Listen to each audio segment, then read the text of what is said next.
Assalamualaikum warahmatullahi wabarakatuh.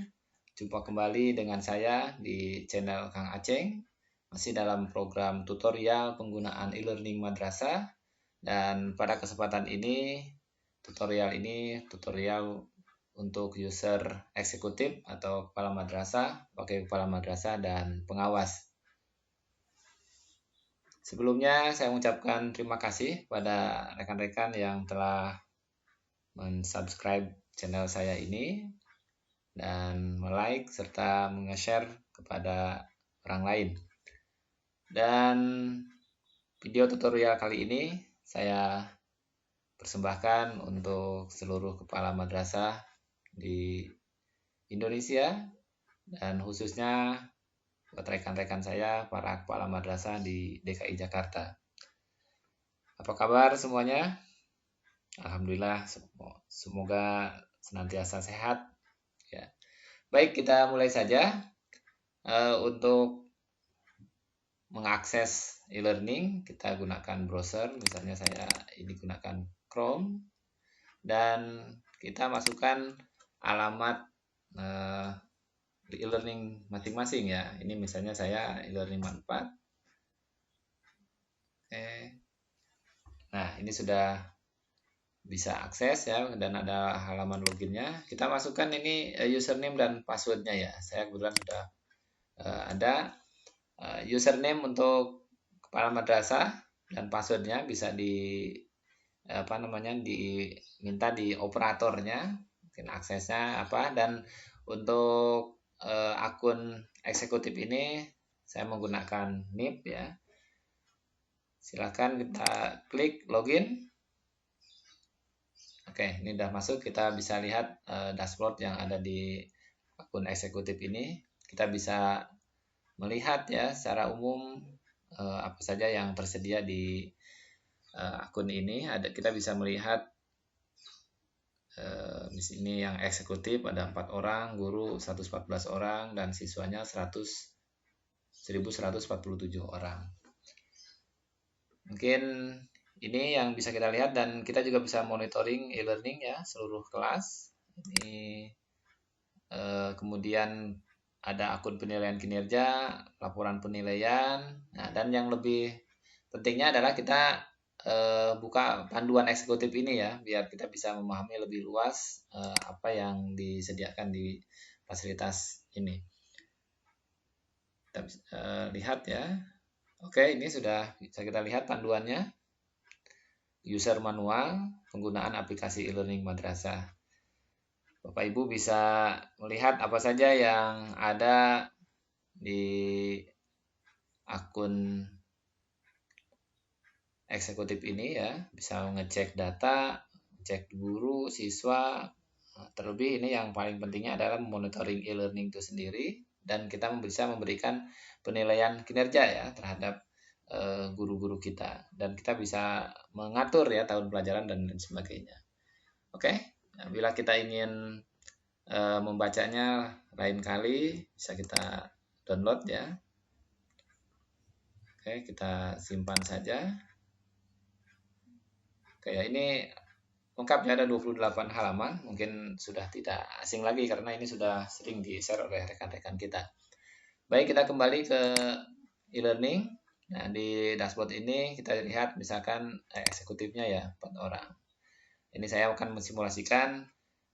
Di sini kita bisa melihat ini nomor, NIP, nama, jabatan, dan lain sebagainya. Dan kita juga bisa melihat bisa menambahkan data ya.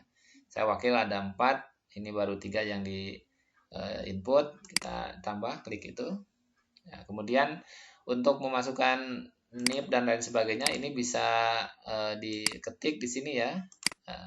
Tetapi untuk menghindari kesalahan pengetikan, saya menyarankan untuk copy paste aja ya dari data yang kita punya, misalnya dari data di madrasahnya ya. Kan ini mau saya masukkan satu lagi. Oke, namanya ini ya, NIP-nya copy di sini ya. Oke, copy NIP ini. Oke, jabatannya wakil kepala madrasah. password ya. Ini password kita atur.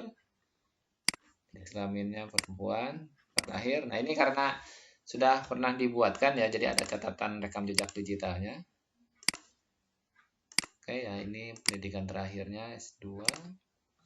Oke, jika sudah oke semuanya, kita simpan data ini. Ya, ini sudah berhasil disimpan, tadi asalnya 4, sudah nambah 1 ya. Dan ini juga bisa atur kolom-kolom yang ditampilkan. Misalkan kita tidak mau menampilkan tempat tanggal lahir ya, ini bisa diklik dan ini di sini hilang ya, dan kita bisa munculkan lagi. Oke, itu yang dashboard ya. Demikian juga ini yang guru siswa bisa kita lihat. Untuk selanjutnya kita bisa memonitoring e-learning itu sendiri ya. Ini kalau kita klik dan klik lagi, ini muncul kelas-kelas yang ada di e-learning madrasah kita. Misalkan ini saya akses kelas 10 ya. Nah, ini seperti yang disampaikan saya di tutorial membuat kelas online. Saya menyarankan depannya itu tulisan kelas aslinya, kemudian diikuti mata pelajaran. Ini untuk memudahkan monitoring ya. Ini kan variasi sekali di hasil pelatihan kemarin. Ada nulisnya kelas, ada yang IPA saja, dan lain sebagainya. Ini kan agak sedikit menyulitkan ya untuk kita mencarinya. Oke, saya akan mencari kelas 10 IPS 4 di pelajaran bahasa Arab. Oke, ini sudah ada. Klik sini.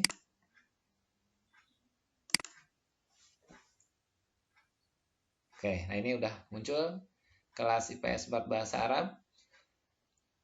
Bisa kita cek ya, apakah guru ini sudah input KIKD, ternyata ini sudah. Rencana pembelajaran juga ini sudah input. Nah, bahan ajar, ini bisa kita lihat ya, baru input 1. Siswanya siapa aja juga bisa kita lihat ya. Absensi bisa kita monitoring. Ternyata guru ini baru akses di sini satu kelas dan absennya baru di pertemuan pertama.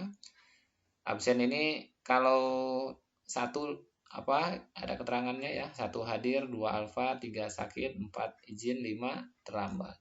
Ini rata-rata hadir dan ada yang nomor 4 ya, tadi izin ya. Lalu ini juga kita bisa monitoring jurnal guru, apakah sudah input atau belum penilaian sikap. Ternyata ini sudah ya, ada di 2 hari input sikap yang udah diinput untuk nama Anissa dan Hibatullah.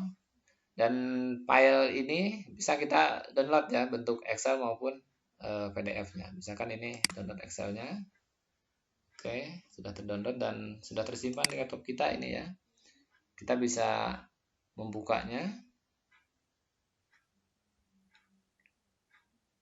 Nah, ini sudah kebuka ya, karena data memang baru 2, yang kelihatan juga 2. Kembali lagi ke sini. Itu di semua kelas ya, kita bisa lakukan ngecek, monitoring seluruh aktivitas guru di e-learning ini. Lalu ada fasilitas penilaian kinerja. Kita bisa klik ini. Oke. Penilaian kinerja ini dilakukan setiap bulan ya. Artinya rekap secara rata-rata penilaian kinerja guru-guru kita ya di madrasah kita. Misalkan saya mau melakukan bulan Januari. Misalkan ini nama gurunya, ini sudah dinilai ya, baik-baik sekali. Ini kita nilai misalnya Abdul Goji, baik sekali. Abdullah Nur, baik sekali ya. Nah, tentu ini sesuai dengan catatan-catatan kita ya. Alhamdulillah guru-guru kita baik.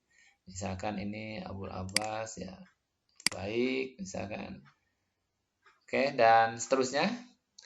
Dari penilaian kinerja ini kita bisa lihat nanti laporannya. Nah, ini tadi yang Januari ya, yang sudah di-input.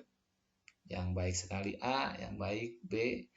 Kalau yang belum di-input nilainya masih strip sini. Dan ini juga sama ya, seperti yang tadi, bisa dicetak ke Excel-nya. Kita coba. Oke, ini sudah terdownload. Kemudian kita bisa melihat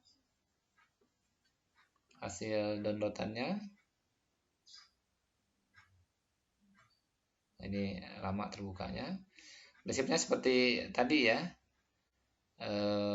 apa-apa yang sudah diinput itu bisa kita pindahkan ke laptop kita. Kemudian apa namanya, kita juga bisa melihat ini aktivitas e-learning. Jadi guru yang beraktivitas di e-learning ini siapa saja bisa kelihatan ya, baik dari eksekutif, guru maupun siswa. Ini kita bisa lihat ya, siswa lihat. Oke. Dan Bapak Ibu guru, Bapak Ibu camat juga bisa mengatur ya,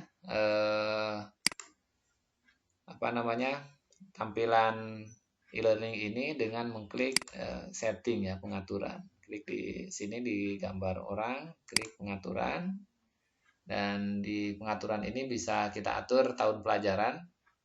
Misalkan kapan ini? Misalkan nanti ya 2020-2021 misalnya.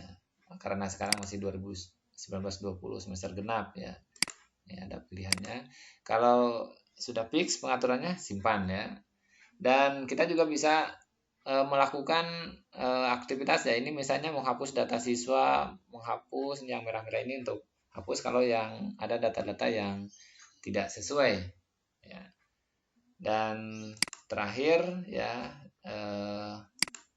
apa namanya, kita kalau sudah tidak menggunakan proses monitoring atau aplikasi ini, kita bisa logout ya dengan mengklik yang di kiri bawah ini, atau dari sini ya, ada fasilitas logout. Barangkali itu informasi yang bisa saya sampaikan untuk akun eksekutif di aplikasi e-learning madrasah. Terima kasih pada Bapak Ibu yang telah menonton video ini. Terima kasih juga yang sudah like, subscribe channel saya ini, dan silakan jika video ini dirasa bermanfaat untuk di-share kepada orang lain. Demikian, terima kasih. Hadanallah wa iyyakum ajmain. Wassalamualaikum warahmatullahi wabarakatuh.